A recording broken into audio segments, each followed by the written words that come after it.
Hello, and welcome to Episode 5 of the audio companion to my book, The Imperfect and Unfinished Math Teacher. My name is Chase.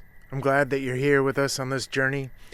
If you think you're hearing crickets, well, you are. I'm recording this at night on my father's farm in Independence, Oregon, and I hope they had a nice little touch for us.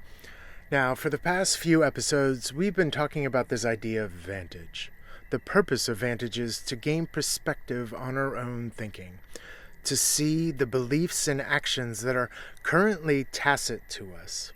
And seeking vantage is about bringing to the surface our own assumptions and habits, our subconscious beliefs and actions that may be unproductive to improving our teaching practice. Because sometimes it is our own thinking that is getting in the way of our own growth. We saw this in the previous episode with Lillian. She was a 6th grade teacher who felt stuck because she believed that her students weren't ready for the grade level math that she needed to teach them. But despite her best efforts for 6 weeks, she could never get her students to meet her vision of what ready looked like. She was stuck in her story because she lacked the vantage she needed to change her mind and change the story she was telling herself. And that's what vantage is all about. It's about positioning ourselves to see whatever it is that we need to see so we can get ourselves unstuck and change the story we're telling ourselves. And changing a story is an extremely difficult thing to do, especially stories we've been telling ourselves for a very long time, like our own math story. And here we get to the focus of this episode. Gaining vantage on our own math story and the beliefs that we carry with us from our experiences as students in math class. And it's absolutely essential that we interrogate and test these beliefs, because much of what we've internalized about math class as students is extremely unproductive to our work as math teachers. And I want to show you what I mean by this by sharing my own math story. I go into more detail in Chapter 5 of my book, but for this audio companion, I'm going to jump to the end of my sophomore year and share with you what 10 years of math class taught me about how math class should go and what it means to be a good math student.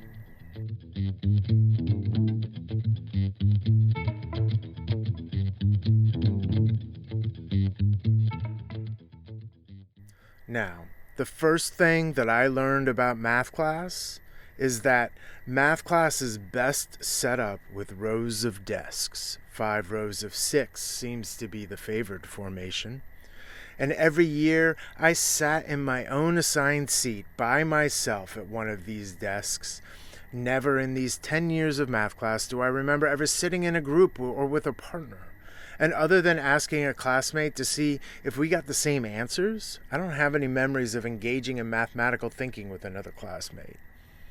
Another thing I learned about math class is that math class is about learning procedures to find the right answer. Procedures my teacher knows, but I do not. And the teacher was always the intellectual authority in the classroom. They were the answer key. And my job as a student was to listen and learn so I could reproduce various procedures with accuracy on a test. And looking back now, conceptual understanding of mathematics wasn't something I remember being valued or assessed. Math class also taught me that math problems are things that we can always solve quickly.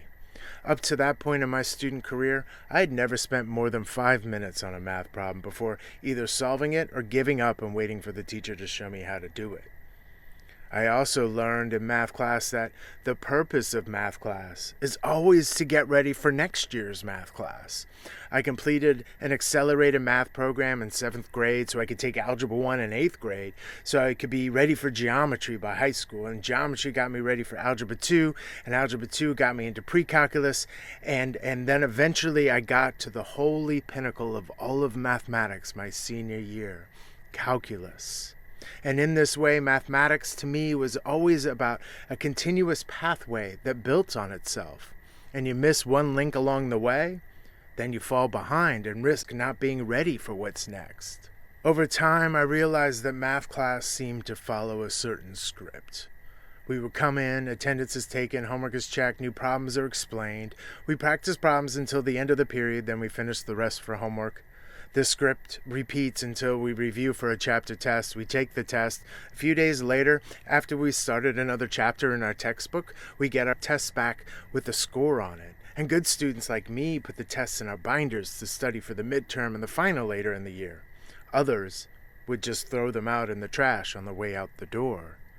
And speaking of others, over time I became aware that this script of math class worked for me, but not for some of my classmates. As a shy, insecure introvert, I was willing to figure out what the teacher needed of me and get rewarded with good grades for being compliant and studious. While I was fine playing the game of math class, I knew that others were not. I saw some of my classmates with their heads down, disengaging, giving up. And looking back now, they remind me of Brenda from episode 2, just trying to get to the point when they could be done with math forever.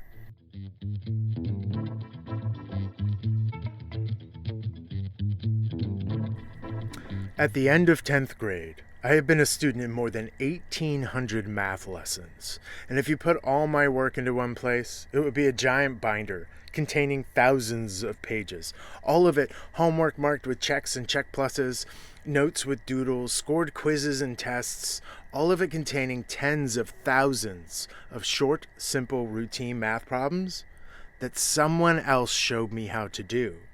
And scattered within this binder would be 10 report cards, all with a letter next to a math class. And on average, these report cards say that my work is worth an A-, and that my participation is excellent, even though I hardly ever talked in class. Now, let's say that my math story ended there, and that was all I ever knew about what a math class could look, sound, and feel like. It would be my only mental model, the only story I would be able to tell myself about how math class is supposed to go. And if I had gone into math teaching with this math story, how equitable and inclusive would that classroom be? How engaging and humanizing would it be? I mean, I guess students like me, students who saw themselves as college-bound, might be okay playing this game, but not others. But regardless, that would be the math class that I would have strived to create until I gained the vantage to see that math class could be anything different. And here we come to Mr. Boz. He's my favorite math teacher. I'm sure you have one too. A math teacher who changed your math story by showing you that math class could be something different.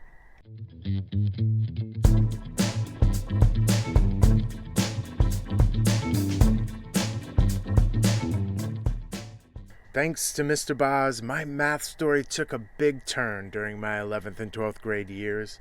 I had him for both pre-calculus and AP calculus, and in these classes, the overall script was very similar to before. We still had a textbook we worked through, completed homework problems, and took chapter tests. But here's what was fundamentally different. First, we had no assigned seats. We sat in groups, and we were encouraged to talk to each other. As an awkward and shy introvert, the first few weeks in Mr. Boz's class were really challenging. I had never been in this position as a math student before. It was uncomfortable. I wanted to hide, to simply doodle in the bubble of my anonymity at an assigned seat. But Mr. Boz was a caring teacher, and he clearly valued what we were thinking. We were the answer key, not him. He showed us that he believed that we were capable of figuring out problems we didn't know how to do. And he taught us how to talk to one another and how to treat each other as we learned how to elevate our own voice and foster our own sense of agency. And we were given quiet think time to try problems on our own before we talked about them. And after 2 months, Mr. Boz had me thinking that maybe this way of doing math class wasn't so bad after all. In AP Calculus, I gained an appreciation of math that I had never experienced before. Continuity, limits, derivatives, integrals, the infinitely big and the infinitesimally small, dividing by zero. All concepts that tickled my brain and excited me. Now, I had usually felt validated in math class, but that didn't mean I really liked math or truly understood it. Mr. Boz's classes were the first time that math made coherent sense to me beyond procedural algorithms. It was the first time I remember a teacher teaching me about the conceptual ideas within mathematics. And I fell in love with math because of Mr. Boz. Unfortunately, it was an emotion that didn't last long.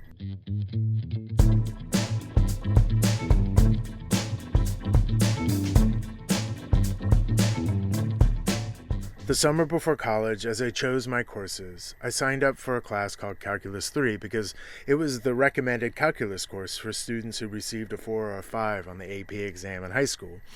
And it simply never occurred to me that there might be other types of mathematics I might want to explore, even though they were listed right there in the course catalog I was holding in my hands.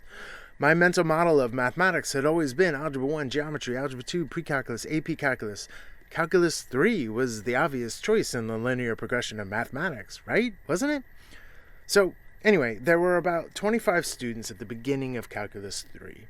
We had 4 exams. I got a 96, an 81, a 66, and a 51 on the final. I remember because the test scores went down 15 points each time. And with all due respect to the dedicated and talented professors at Wheaton College in Norton, Massachusetts who helped me grow as a person, this professor was a crappy teacher. He would talk at length on tangents that weren't related to the content we were expected to learn, and he actively showed contempt when we didn't do well on his tests. I only got a 96 because I had such a strong foundation from Mr. Boz's class the year before. The professor graded us on a curve because he'd, quote, get in trouble if he failed too many of us. And by that point, there were only 12 of us left in the class. More than half had dropped. I got a B+. And it was the last math class I ever took in my life. I was 18 years old at the time. My math story halted. I set off to take advantage of a liberal arts education and pursue my passions for astronomy, theater, religious studies, education, and eventually majored in English literature.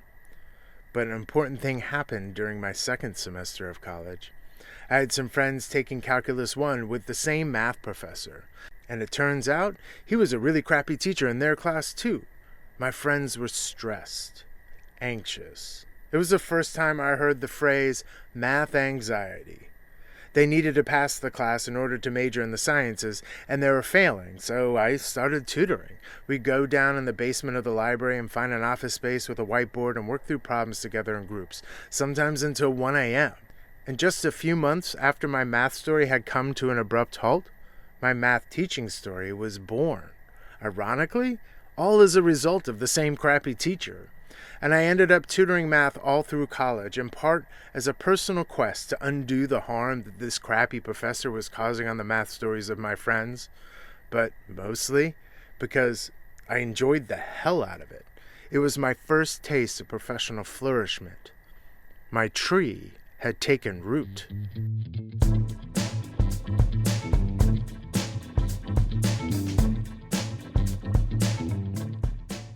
I learned a few valuable lessons about math teaching in those tutoring years. First, a crappy teacher can derail a productive math story in a heartbeat.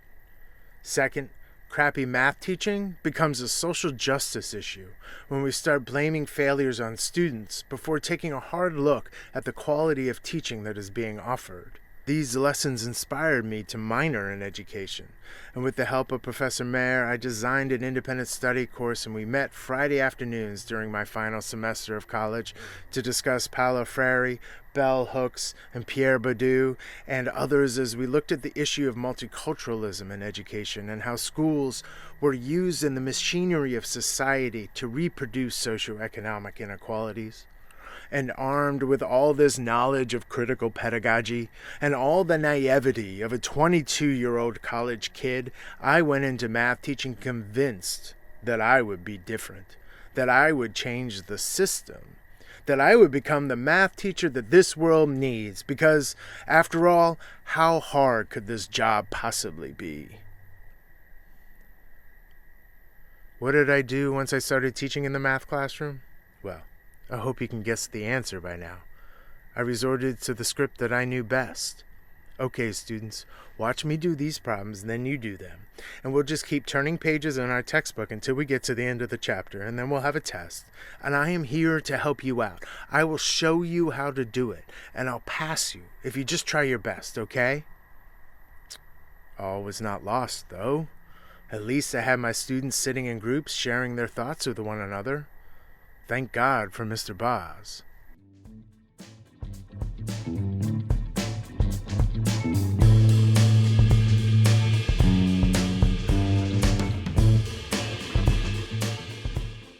Some people think that teaching is an innate skill, something that you are born with.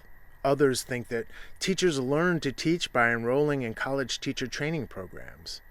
We believe that neither is the best description. Teaching, in our view, is a cultural activity, and like other cultural activities, it is learned more by growing up in a culture than by studying it formally. And although most people have not studied to be teachers, most people have been students. And people within a culture share a mental picture of what teaching is like. We call this mental picture a script.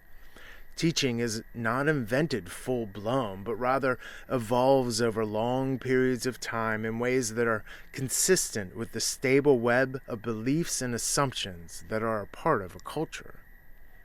I'm concluding with this quote from The Teaching Gap because this episode is not about me navel-gazing and just talking about my math story. I share my math story because I'm willing to bet you nodded your head at moments and that my story resonated in some way with your story. And you may not see yourself as an A- math student with excellent participation skills, but I'm sure that your math classes were similar to mine if you went to the school in the United States, because teaching is a cultural activity. I share my math story because I want to show you that our teaching story didn't begin when we started teaching. It began as students sitting in classrooms, learning how math class should go. And despite efforts to reform math teaching in this country, we all have a tendency to teach how we were taught. And this is problematic because so much of the pedagogy we experience as math students is not productive to creating the math stories we want for our students now. And in order to become the math teachers we want to be, there's a lot of deprogramming we need to do. And that requires seeking vantage on our own math story and being willing to disrupt and let go of some long-held beliefs, not just about what it means to be a good math teacher, but also about the fundamental purpose of math class, for everything from curriculum, assessment, grade, and lesson planning, even to how we arrange the furniture in the room. I had to learn that if I wanted students to think and be engaged in math class, well, then I had to give them something that was worth thinking about. And that meant stepping outside of the textbook, or at the very least closing the textbook and changing the tasks so that they were more accessible, and also required some rich thinking.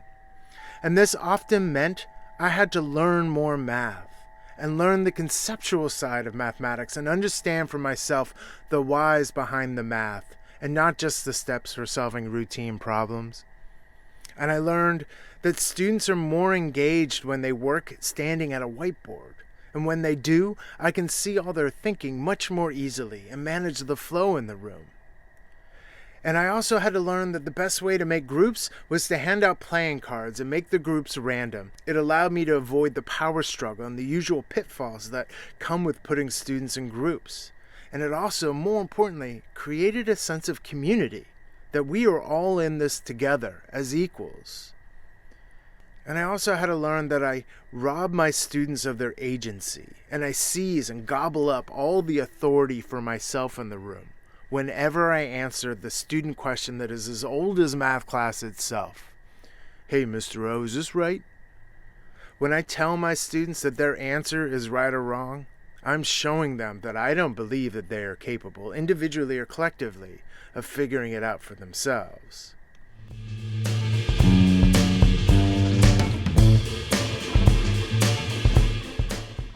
I wish someone had told me all these things earlier in my career, but so many of my colleagues and coaches and administrators, many of whom I love and respect very much, we all had the same mental model about how math class should go. There didn't seem to be an alternative script. Well, Now there is. If you're not familiar with Peter Liljedahl's research or his book, Building Thinking Classrooms, I encourage you to check it out. It lays out the beliefs and actions, the pedagogy that can change the math stories that are being authored in our classes. And I feature his ideas heavily in my own book because my personal first-hand research as a teacher showed me the same things. The traditional ways of doing things in math class must change. We must flip the script. And that requires us to disrupt the institutional norms that erode student thinking, erode collaboration, diminish perseverance, and lower risk-taking in the math classroom. And that requires a lot of vantage because we've internalized many of these institutional norms. And we have to identify them, be aware of them before we can disrupt them. And that's why I'm inviting you to think about your math story, to surface some of the underlying assumptions, and to interrogate them, and to share your learning with others, just as I'm trying to do with you on this journey. What did math class teach you about your math identity and abilities as a mathematical thinker? Do you consider yourself a math person? Why or why not? And how does your math story compare to mine? How was math taught to you as a student? What was valued by your teachers? How were you graded? And what did it mean to be a good math student? And how has your personal math story impacted your teaching story, for better and worse? How do the classrooms you've created as a teacher compare to those you were in as a student? And what unproductive beliefs and actions have you had to let go of over the years? And lastly, tell me about your favorite math teacher. What made them your favorite? How did they impact your math story? And how did they impact your teaching story? As always, I invite you to share your story with others. Remember, teaching is a craft that we can learn best through each other. I'll see you down the road.